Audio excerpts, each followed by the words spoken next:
Hey guys, how you doing?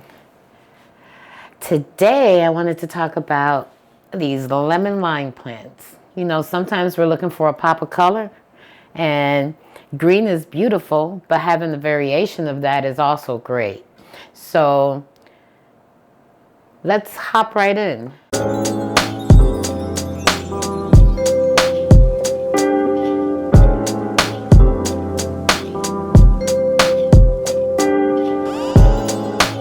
I'll start with this guy. So this is what they call a Moonlight philodendron. And I got one on clearance at Lowe's, and the other one I bought, but it was actually tagged as a fat boy. And I came to find out they were both one and the same. You know, that's what happens when shops give these plants different names. You think you're getting something unique and you end up getting the same plant over. But nonetheless, I still love them both. Just recently I combined them both into this pot. I've had this one, got this in 2022, and the original plant, which is this one, it was in bad shape, so that one got nursed back to health. And then this was the one I bought that was labeled as a fat boy. And she's been doing pretty good. She lives here in the plant room. She gets a little bit of light in that corner over there. And as you can see, I suffer from underwatering this one. So this happens when the plant is dry and you give it too much water. The cell bursts and you get these markings. Those don't go away. I've had that happen in the past. There's a leaf around here somewhere that I cut due to that. This one right here had the same problem, so I just cut that off.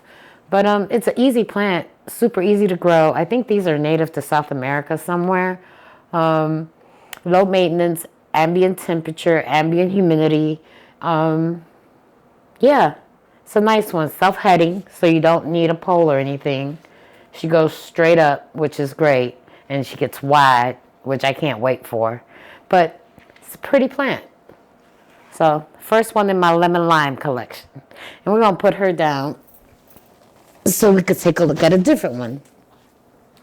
So this one should be on everybody's favorite list. It's a lemon lime philodendron. And look at the colors. So the leaves come out with this little pinkish hue, and then they turn to lime green, and it is just really cool. Now, you could train this one to climb up a pole, but I think it looks beautiful just hanging. They're easy to grow, ambient temperature and humidity, easy to propagate too. Just, you can see the aerial roots, just take snippings, put them in water, or if you want to put it in a prop box, you could do that as well. Either way, they propagate real easy. This is one of my favorites. I just love the colors. I love the leaf shape. You know, she's got a sister which is green. I have that one as well. But since we're featuring lemon lime today, I thought I would pull her out. You should add this one to your list if you haven't already. Very similar in care to Pothos. Very forgiving. You know, she'll let you know when she's thirsty. Like this one needs to be watered, which I'll do after the video. But yeah. This one lives in the plant room because I like the way she hangs on this cabinet over here. And we'll put her back over here for now, and then I'll take her back down and give her some water later. But yeah, she looks sexy hanging right here. So that's where she lives. All right. So we're going to try not to butcher the next one's name. This one is a Hoya, and I think it's pronounced Hushkiliana. And it's one of my favorites. Look at the color of the leaves. Now, that's some lemon lime for you. And they're kind of succulent, but not really. They're thin by comparisons to other Hoyas. But those colors, that color is just beautiful. This one lives inside of my cabinet. So from what I gather, this one prefers a little bit higher humidity and higher warmth. But she's super easy to care for. She gets watered maybe once every 7 to 10 days. She stresses, so if you look at her, because she lives in the cabinet on the top shelf, you see the different colors in her leaves, which is really cool. So she sun stresses, Gets a little pink purplish color to her. Really cute plant, easy to care for. Only thing that I would caution is that she does prefer a little bit higher humidity, and she likes to stay a little warmer than the typical. But other than that, you can't look at that. She's just so cute. Look at the leaves. She's adorable. So this is another one of my faves. So let's see. I talked about this one, I don't know, maybe about a month ago. So this is kind of very similar to the jungle boogie. They call it the golden sawtooth. I think sometimes you'll see it as the golden crocodile. This one is a very nice specimen. I just recently up-potted her. She was in a smaller pot, and I just recently put her in here. But the colors, so we're talking about lemon limes today. And you see the variation in the ring of colors. When they come out, they have like this orangey kind of hue to it. And then they start to go lime green. And then they turn to a darker green. And it's really cool the way that happens. And this one is also self-heading. So basically what that means is that she grows up and out. Yeah, and I got this one as a baby. I've had this one, I don't know, maybe about a year. She was about that tall, but she's growing really well, and she's super easy to care for. Ambient humidity. I don't do anything extra for her but feed her every once in a while. Nice plant to add to your collection. So let's see. I'm gonna leave this one for last because that one's hard to say. So this guy here, another one of the self-heading philodendrons. This one is an Imperial green. And while you can see the leaves are really not like the lemon lime color, but when they emerge, so this is one of the newest leaves.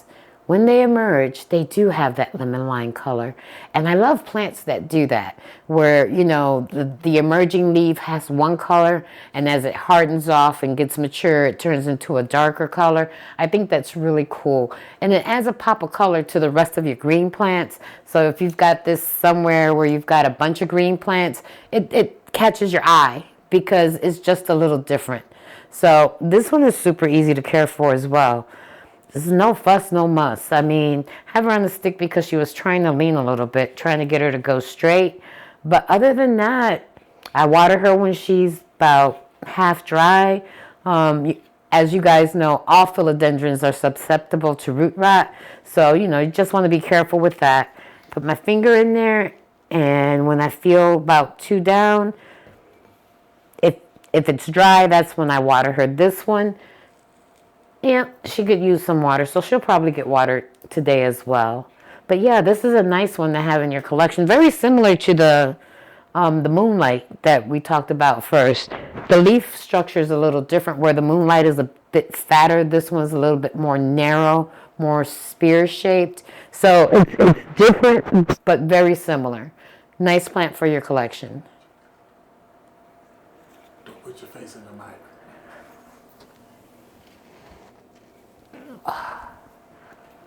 Alrighty, moving right along.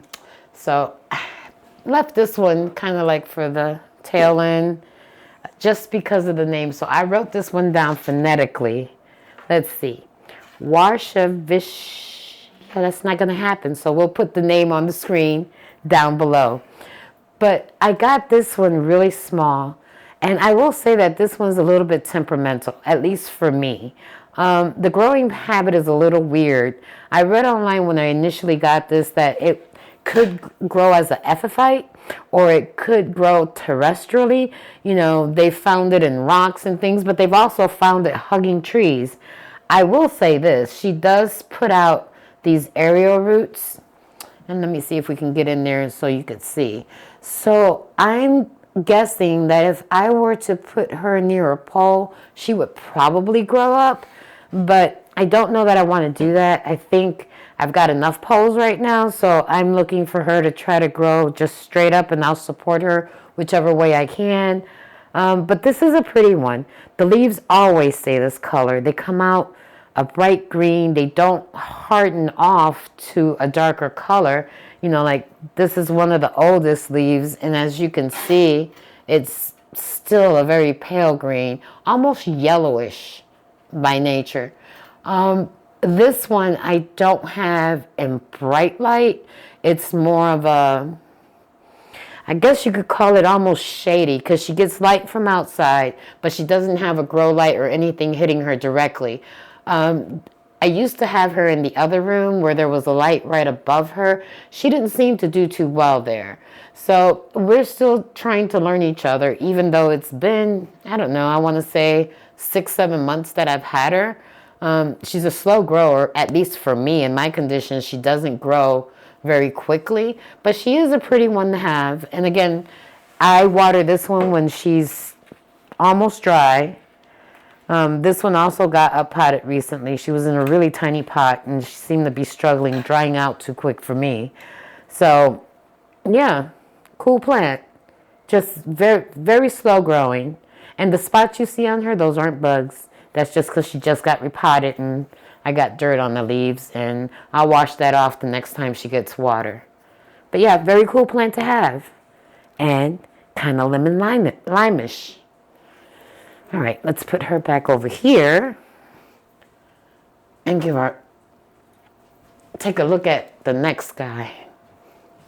Okay, so this one is oftentimes referred to as the golden goddess.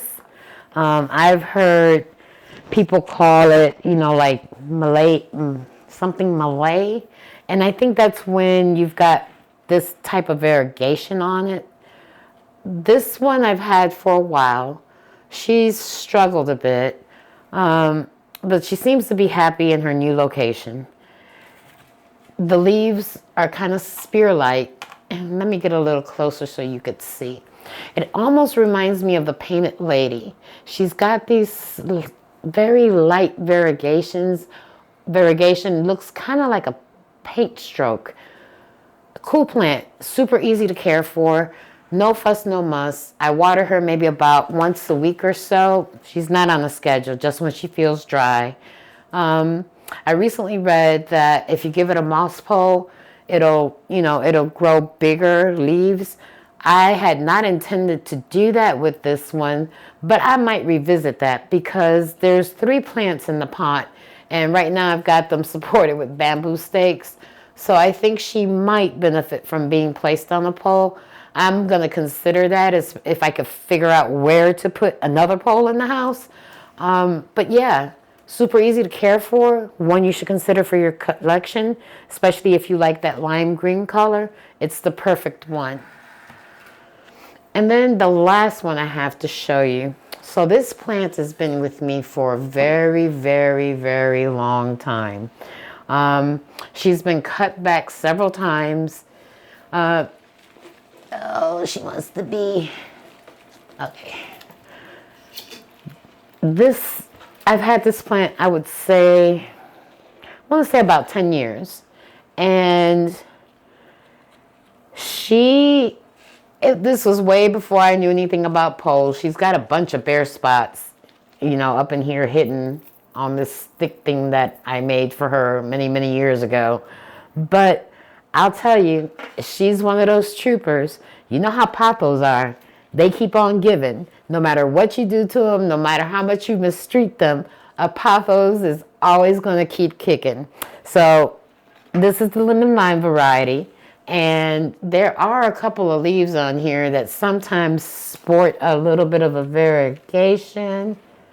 See, like this one right here, tiny little bit of variegation, darker green on the edges, or a little bit of that cream color. But for the most part, she's this lime green. And this one currently lives upstairs in my bedroom near an east-facing window. It gets watered, I don't know, maybe every 7 to 10 days. And she's what can I say? She's been around for a while. So this is a great starter plant for anybody that's looking to get into plants. Anything in the pothos family is great for anybody that's looking to get into plants. So these were the 8 plants that I had to show you today in the lemon lime family, or that color of lemon lime. And yeah, how many do you have? I'm fascinated by this color. I love it. It gives my other plants a pop of color. And that's all I have for you today. So don't forget, like, subscribe, and join our community. We're trying to grow the channel. And I hope to see you soon. Thanks for visiting. Bye.